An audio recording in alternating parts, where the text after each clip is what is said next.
बढ़ता कोरोना, बढ़ती पाबंदी। 19 जिले रेड जोन में शामिल कर दिए गए हैं, लेकिन संक्रमण की रफ्तार कम होने का नाम नहीं ले रही है। इसलिए 19 जिलों को रेड जोन में शामिल किया गया है, चूंकि कोरोना प्रदेश में अपनी तेज रफ्तार के साथ आगे बढ़ रहा है और इसलिए एक्टिव मरीजों की संख्या भी बहुत तेजी के साथ बढ़ रही है और संक्रमण दर, पॉजिटिविटी रेट बहुत तेजी के साथ ऊपर जा रहा है। फिलहाल आपको बता दें कि इस खास मसले पर, जो बेहद गंभीर मसला भी है, इस पर हमारे साथ चर्चा करने के लिए health expert doctor Satbir Chaudhary जुड़ गए हैं। डॉक्टर सतबीर चौधरी, आपका बहुत बहुत शुक्रिया जुड़ने के लिए। धन्यवाद यश खुराना जी। डॉक्टर सतबीर चौधरी जी, फिलहाल जो प्रदेश में सिनेरियो बना हुआ है, पूरे देश में सिनेरियो बना हुआ है, उसको लेकर आपका क्या कहना है? कोरोना बहुत तेजी के साथ आगे बढ़ रहा है। डॉक्टर्स लगातार ये बात कह रहे हैं कि डेल्टा की जगह अब ओमिक्रॉन पूरी तरह से ले चुका है। ये बात अलग है कि हम ओमिक्रॉन के मामलों को दर्ज करने के लिए अलग से जीनोम सीक्वेंसिंग भी कर रहे हैं। सबसे पहले तो मैं आपको मुबारकबाद देता हूं कि आपने ये जागरूकता अभियान बहुत बखूबी चला रखा है। 6-7 बार तो मैं खुद आपके प्रोग्राम में आ चुका हूं। काम तो ये सरकार का है, लेकिन आप बहुत अच्छी तरह कर रहे हो। दूसरा, जैसे आपने अच्छा सा रिपोर्ट पेश की, उसमें आपने सारा बहुत अच्छा बताया, लेकिन सरकारी आदेश सख्ती से लागू कर दिए गए हैं। ये तो वही बात आ गई कि धारा 144 लागू कर दी गई है। 144 में 4 से ज्यादा लोग इकट्ठे नहीं हो सकते और 500, 600 लोग इकट्ठे हो रहे हैं। तो ये सख्ती से लागू करना, रेड अलर्ट करना, ये तो सरकारी वर्ड्स हैं, इनका कोई मायना नहीं है जब तक अफसर, मंत्री, सरकार दिखेगी नहीं कुछ करते हुए। कहने को तो कह देते हैं जी जागरूकता हम कर रहे हैं, सख्ती से आदेश लागू कर रहे हैं, गाइडलाइन जारी कर दिए हैं, निर्देश जारी कर दिए हैं। ये निर्देश और गाइडलाइन उल्टा अनप्रोडक्टिव हैं, नुकसान कर रहे हैं। ऐसे निर्देश जारी किए जाएं जो लागू हो सकें। किसी बेचारे का, स्कूटर वाले का, रिक्शा वाले का चालान कर दिया, मास्क नहीं पहना हो, उससे बात नहीं बनेगी। जो वीआईपी सरेआम घूम रहे हैं, मंत्री घूम रहे हैं, बड़े बड़े मिनिस्टर घूम रहे हैं या अफसर बेकार में घूम रहे हैं, बेकार की मीटिंगें की जा रही हैं, उन पे कार्रवाई होनी चाहिए। लोग तो ये कहते हैं दिन में तो रैली करते हैं, रात को कर्फ्यू लगा देते हैं। तो क्या सेंस है इसमें? एक गली का आदमी, सिंपल आदमी भी ये बात जानता है कि क्या दिन में कोरोना नहीं फैलता, रात को ही फैलता है। रात को आप कर्फ्यू लगा देते हो, हमें बाहर नहीं निकलने देते और सारा दिन रैलियां करते रहते हो, लोग घूमते फिरते रहते हैं। मॉल पे भीड़ है, सब्जी मंडी में भीड़ है, हर मंडी में भीड़ है, लोग बिना मास्क के सरेआम घूम रहे हैं, सोशल डिस्टेंसिंग का कोई पालन नहीं कर रहा। इस समय स्थिति ऐसी है, सब लोगों को पता है क्या करना है। भीड़ भाड़ बड़े इलाके में नहीं जाना और बेफिजूल घर से बाहर नहीं निकलना। डॉक्टर सतबीर चौधरी, आप बेहद तजुर्बेदार हैं, सारी परिस्थितियों का आकलन कर रहे हैं, मूल्यांकन कर रहे हैं अपने स्तर पर, लेकिन आपका व्यक्तिगत जो तजुर्बा है वो क्या कहता है कि प्रदेश में अब लॉकडाउन लगा देना चाहिए? ऐसी स्थिति है, क्योंकि पहले हमने देखा कि नाइट कर्फ्यू लगाया तो कोरोना नहीं रुक रहा था, कोरोना अपनी तेज रफ्तार के साथ आगे बढ़ रहा था। फिर हमने वीकेंड कर्फ्यू की तरफ बढ़ने लगे, फिर हमने 5 जो जिले हैं वहां पर ग्रुप ए में उसको शामिल कर दिया। अब आज वर्तमान स्थिति यह है कि 19 जिलों को ग्रुप ए में शामिल कर दिया गया है। आप इस बात को मान रहे हैं कि प्रदेश में अब लॉकडाउन लगा देना चाहिए, तभी कुछ स्थिति बेहतर हो पाएगी? ऐसी नौबत आई है, आपको लग रहा है? मैं इस बात से सहमत नहीं हूं। ये लागू जरूर कर दिया, जिले जरूर शामिल कर दिए, लेकिन सचमुच में वहां कुछ नहीं हो रहा। लोग सरेआम घूम रहे हैं, मंडियों में भीड़ है, बाजार में भीड़ है। ऐसे आदेश लागू करने का क्या फायदा है? तर्क संगत लिमिटेड आदेश होने चाहिए जो सब पालन कर सकें। आप आदेश ऐसे जारी करोगे जो पालन नहीं हो सकते तो वो कभी पालन नहीं हो पाएगा। ना इतनी हमारे पास पुलिस है, ना लोग इतना मानेंगे। तो आदेश ऐसे होने चाहिए जो तर्क संगत हों और खुद मंत्री, खुद ऑफिसर्स और खुद जो नेता हैं वो उसको फॉलो करते हों, तभी लोग फॉलो करेंगे। और ऐसे कह देने से निर्देश जारी कर दिए हैं, कड़े निर्देश जारी कर दिए हैं और गाइडलाइन जारी कर दी हैं, वो तो एक कागजी काम हो गया। वो तो सिर्फ अफसर अपनी स्किन बचाने के लिए, कल को ज्यादा केस हो जाएंगे तो हम कहेंगे जी हमने तो आदेश जारी कर दिए थे, उससे बात नहीं बनती। जमीन स्तर पे काम करना पड़ेगा। अगर किसी बाजार में बहुत ज्यादा भीड़ भाड़ है, सारा बाजार बंद कर दिया जाए, बहुत सिंपल सी बात है। 4 दिन के लिए, 6 दिन के लिए बाजार बंद कर दिया जाए। जिस जगह लोग नहीं मान रहे उस कॉलोनी में सख्ती की जाए, रादर देन के पूरे जिले में, पूरे स्टेट में बंद कर दिया, तो उससे कोई फायदा हो नहीं रहा। असल में क्या है, तीसरी वेव आई नहीं है, हम इसको पकड़ के बाहर से बुला करके लाए हैं। जैसे आजकल ठंड है तो हम कहते हैं, माताएं कहती हैं बच्चों को स्वेटर पहन के बाहर जाना है, जुकाम हो जाएगा, ठंड हो जाएगी तो स्वेटर पहनो। तो वही बात यहाँ पर है। अब हमें सबको पता है कि मास्क पहन के घूमना है, फिर भी लोग मास्क नहीं पहनते। ये ठीक है, ये जो ओमिक्रॉन वेरिएंट है ये उतना फेटल नहीं है, लेकिन 1000 में से जो एक आदमी मर रहा है या 2000 में से एक आदमी मर रहा है, जिस परिवार का आदमी मर गया उसके लिए तो खतरनाक बीमारी है ना। ठीक है, 990 आदमियों को कुछ नहीं हुआ, जिस एक आदमी को 2 आदमी को डेथ हो गई है जो सीरियस हो गया, उसके लिए तो पूरा डॉक्टर सतबीर चौधरी, आपको लगता है कि ये तीसरी लहर को टाला जा सकता था अगर हम पहले ये फैसला ले लेते? क्योंकि लगातार जब ये बात सामने आ रही थी कि साउथ अफ्रीका में एक ऐसा वेरिएंट टाला जा सकता था, जो कहीं ना कहीं 2 महीने पहले से आपके चैनल पे जब साउथ अफ्रीका से लंदन से फ्लाइट का बहुत ज्यादा है, उसको हम रोक सकते थे, टाला जा सकता था इसे? बिल्कुल टाला जा सकता था। जब 2 महीने पहले, 2.5 महीने पहले साउथ अफ्रीका से लंदन से केस आ रहे थे, अब उस टाइम सैकड़ों में केस थे, अब हजारों में लाखों में केस हैं। उनको कंट्रोल करना बहुत मुश्किल है। 3rd स्टेज में किसी भी पेंडेमिक को, एपिडेमिक को कंट्रोल करना बहुत मुश्किल है। अब तो ये मान के चलते हैं, हम एक कमरे में 10 आदमी बैठे हैं तो हम मान के चलते हैं उनमें से एक कोई ना कोई इन्फेक्टेड है, लेकिन हमें पता नहीं क्योंकि उसके सिम्टम नहीं है। अब जो सिम्टमलेस केसेस हैं, जिनको थोड़ा सा जुकाम भी नहीं है लेकिन पॉजिटिव हैं, वो बहुत खतरनाक हैं क्योंकि वो सरेआम खुले घूम रहे हैं, लोगों में फैला रहे हैं। लेकिन उस आदमी को, जैसे मैं पॉजिटिव हूँ, मुझे तो कोई सिम्टम नहीं है, लेकिन मैं 4 आदमियों से, 6 आदमियों से जिनसे इंटरेक्ट कर रहा हूँ, जिनसे मिल रहा हूँ, उनमें किसी को इन्फेक्शन हो जाएगी। हो सकता है जिसको मैंने इन्फेक्शन की है वो बहुत सीरियस हो जाए, उसकी इम्यूनिटी बहुत कम हो या उसको वैक्सीनेशन ना हुआ हो। तो इस प्रकार से जिस भी आदमी के अंदर वायरस है, हमें ये मान के चलना पड़ेगा 3rd स्टेज में कि हर आदमी इन्फेक्टेड है। गली में, मोहल्ले में या बाजार में जो भी आदमी मिलता है, हर आदमी इन्फेक्टेड है। हर आदमी से हमें बचना है, मास्क पहनना है, दूरी रखनी है। ये लोगों को जागरूक करना सरकार का काम है। ये कहने से बात नहीं बनती कि अफसर कह रहे हैं, लोग नहीं मानते जी, हम क्या करें। ये तो कोई जवाब नहीं हुआ। लोगों को मनाना, लोगों को जागरूक करना सरकार का काम है। जो काम मीडिया बखूबी कर रहा है, लेकिन सरकार जितनी बखूबी से करना चाहिए उतनी नहीं कर रही। आपको लग रहा है कहीं आज की परिस्थितियों को देखते हुए सरकार भी इस बात को लेकर चिंता मुक्त हो गई है? भाई यहाँ पर देखिए, तीसरी लहर की शुरुआत भले ही हो गई है और यहाँ पर कोरोना के मामले 1,70,000, 55,000, 60,000 के करीब आ रहे हैं, लेकिन हॉस्पिटलाइजेशन जो रेट होता है वो सरकार को कहीं ना कहीं राहत दे रहा है कि हॉस्पिटल में लोग इतने नहीं जा रहे हैं, होम आइसोलेशन बहुत ज्यादा है, बहुत ज्यादा संख्या में। सरकार भी इसको लेकर कहीं ना कहीं चिंता मुक्त है।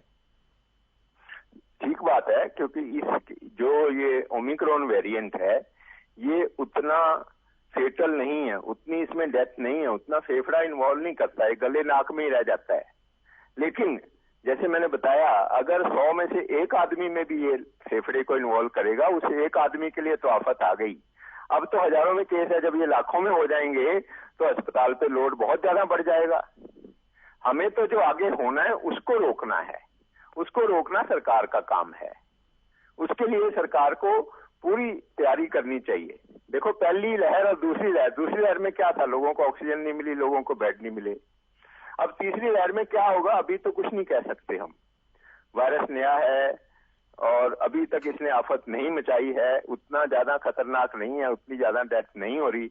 लेकिन 2 दिन में, 4 दिन में, 6 दिन में ये क्या करेगा ये हम नहीं कह सकते। तो तैयारी ज्यादा होनी चाहिए। जैसे घर में बारात आती है, 50-100 लोगों की बारात आनी है तो 200 आदमियों का खाना बनाया जाता है, ज्यादा तैयारी की जाती है। इसी प्रकार सरकार को तैयारी ज्यादा करनी चाहिए।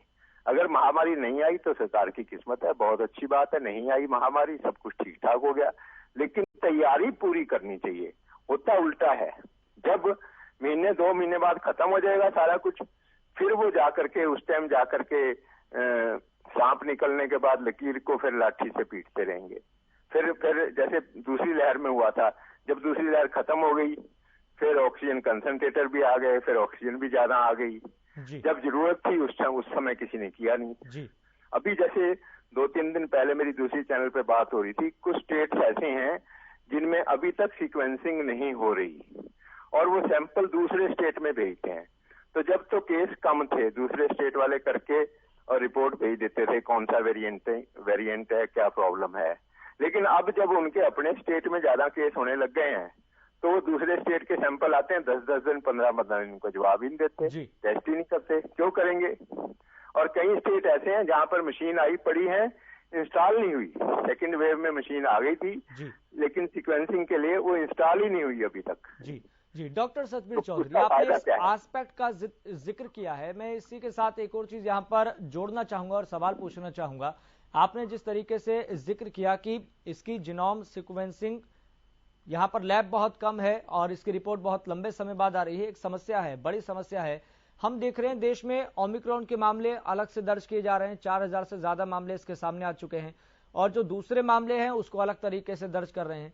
क्या ये मानकर चलें कि डेल्टा वेरिएंट की जगह ओमिक्रॉन ले चुका है? ये वही केस है जो आरटीपीसीआर की पकड़ में आ रहे हैं?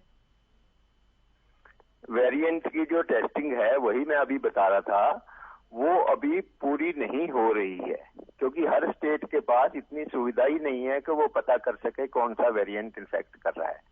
8-8, 10-10 दिन पुरानी रिपोर्ट आ रही है, आज की ताजा रिपोर्ट नहीं आ रही क्योंकि हर स्टेट के पास वो सीक्वेंसिंग का अरेंजमेंट अभी तक नहीं है।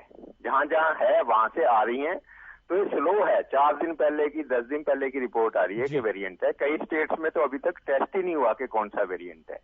लेकिन चलो हम मान के चलते हैं कि ओमिक्रॉन वेरिएंट ही है और ओमिक्रॉन वेरिएंट ज्यादा खतरनाक नहीं है, हम ये भी मान के चलें, लेकिन है तो सही ना, कार्रवाई उसमें पूरी होनी चाहिए। जो भी जीव है वो कोई वेरिएशन करता है, म्यूटेशन करता है, ये सोच के करता है, कोई जीव है, कोई कीड़ा मकोड़ा है, ये सोच के म्यूटेशन करता है कि मैं लंबा जीऊं। हर जीव ये कोशिश करता है कि मैं बचा रहूं, मैं मरूं ना, तो उससे बचने के लिए वो म्यूटेशन करता है, वेरिएशन करता है। अभी ओमिक्रॉन वेरिएशन आई है, हो सकता है 10 दिन के बाद, 15 दिन के बाद, महीने के बाद कोई और वेरिएशन आ जाए वो खतरनाक हो। तो इसलिए वायरस को हम जितनी, कोरोना के वायरस को जितनी जल्दी से जल्दी खत्म करेंगे उसमें हमें फायदा है। अब ऐसे भी तो देश हैं, सिंगापुर है, जापान है, कोरिया है, जहां पर उन्होंने बहुत अच्छी तरह कंट्रोल किया हुआ 2 साल में। चाइना में ही देख लो, वुहान से जबकि शुरू हुआ था और वुहान के आसपास को छोड़ करके बाकी शहर अभी तक भी अछूते चल रहे हैं। अब दूसरी तरफ अमेरिका है, ब्रिटेन है, फ्रांस है, इंडिया है, ब्राजील है, इनमें केसेस ज्यादा बढ़ रहे हैं। लेकिन आज करोड़ों जहन में एक सवाल बहुत तेजी के साथ घूम रहा है, जिसके साथ मैं व्यक्तिगत तौर पर अगर बातचीत कर रहा हूं तो एक सवाल जरूर सामने रख रहा है कि आखिर वायरस को म्यूटेट होने की आवश्यकता क्यों पड़ रही है? क्या ये वायरस हवा में म्यूटेट होता है या फिर शरीर में रहकर म्यूटेट होता है, और इसको म्यूटेट होने की आवश्यकता क्यों पड़ती है? अगर इसी तरीके से रहा तो फिर पूरी जिंदगी, जब तक कयामत नहीं आती है तब तक तो कोरोना फिर जिंदा ही रहेगा, ये मानकर चलें। यहाँ ये अच्छी बात है कि ये ज्यादातर ड्रॉपलेट से फैलता है और जैसे ही सरफेस पे टिक जाता है 6 घंटे बाद, 8 घंटे बाद वायरस मर जाता है। संक्रामक रोग कोई भी हो, चाहे पानी जनित हो जैसे पोलियो है, हैजा है, टाइफाइड है, या वेक्टर जनित हो जैसे मलेरिया है, डेंगू है, चिकनगुनिया है, या हवा जनित हो, हवा या ड्रॉपलेट, वो तीनों संक्रामक रोग हैं। उनको रोकना सरकार की जिम्मेवारी है। अगर हम अपनी जनता को साफ पानी और हवा भी नहीं दे सकते तो ऐसी सरकार पे लानत है। ये सरकार की पहली जिम्मेवारी है कि हवा साफ हो, हवा में वायरस ना हो। ये सरकार की पूरी जिम्मेवारी है, सरकार इस जिम्मेवारी से नहीं बच सकती। तो ये हवा से फैलता है, लेकिन थोड़ी देर वो सरफेस पे पड़ा रहता है। जिंदा सिर्फ गले में ही रहता है, ये शरीर में, आदमी के शरीर में जिंदा रहता है। सरफेस के ऊपर ज्यादा देर जिंदा नहीं रह सकता। 8 घंटे 10 घंटे किसी सरफेस पे, लकड़ी पे पड़ा है या फर्श पे पड़ा है तो वहां ये मर जाएगा। और सिंपल स्पिरिट से, कोई छोटा मोटा एंटीसेप्टिक है उसको लगाने से भी ये वायरस मर जाता है। ये अच्छी बात है। इतनी अच्छी बातें होते हुए भी फिर हम अपने दुश्मन को काबू नहीं कर रहे, ये विडंबना है, ये हमारी गलतियां हैं, ये मानव की गलती है, सरकार की गलती है। कंट्रोल करना बहुत आसान है लेकिन कंट्रोल नहीं कर पा रहे। सिर्फ 2 बातें, बाकी ना भी सही हो, 6 फुट की दूरी और मास्क जरूरी, सिर्फ 2 बातें भी मान ली जाएं और भीड़ भाड़ में कम जाया जाए तो वायरस फैलेगा ही नहीं। लॉकडाउन लगाने की कोई जरूरत नहीं है अगर लोग ये बात मान लें, सिर्फ इतना ही बहुत है जी। लेकिन मैं एक बार फिर से इस एस्पेक्ट को दोहराना चाहूंगा कि आखिर वायरस को ये जरूरत क्यों महसूस पड़ती है कि म्यूटेट होना है? वायरस म्यूटेट, वो तो हर जीव की टेंडेंसी है। हर जीव ये चाहता है कि मैं बचा रहूं। जैसे मच्छर है, अभी 40 साल पहले डीडीटी से मच्छर मर जाया करता, फिर बीएसटी से मरने लगा, फिर मेलाथियोन से मरने लगा, फिर और स्ट्रॉन्ग जो एंटी इन्फेक्टिव एजेंट स्प्रे करने लगे। अब उनसे भी मच्छर नहीं मरता, वो रेजिस्टेंट होता रहता है, क्योंकि मच्छर अपने में चेंज कर लेता है, अपना बदलाव कर लेता है। मैं चूहे का एग्जांपल देता हूँ। पहले चूहा को बिल्ली मार देती थी, चूहा पिंजरे में, उसमें चूहेदानी में पकड़ा जाता था, और धीरे धीरे चूहे भी इंटेलिजेंट हो गए हैं, वो उसमें चूहेदानी में पकड़े नहीं जाते। कोई भी जीव है, हर जीव है, चाहे कॉकरोच है, चाहे चूहा है, चाहे मच्छर है, चाहे मक्खी है, वो अपने में चेंज करता है, अपने में बदलाव करता है। वही बदलाव म्यूटेशन है, वही बदलाव है, वो तो करता रहेगा। वो अपनी तरफ से होशियार है। चोर और सिपाही का खेल है। चोर नए नए तरीके निकालता है सिंह मारने के, चोरी करने के। पुलिस नए नए तरीके निकालती है उनको रोकने की। तो आदमी को वायरस को मारने के लिए, वायरस को फैलने के लिए ज्यादा से ज्यादा तरीके निकालने हैं, और वायरस अपने बचने के लिए म्यूटेशन भी करेगा, वेरिएशन भी करेगा।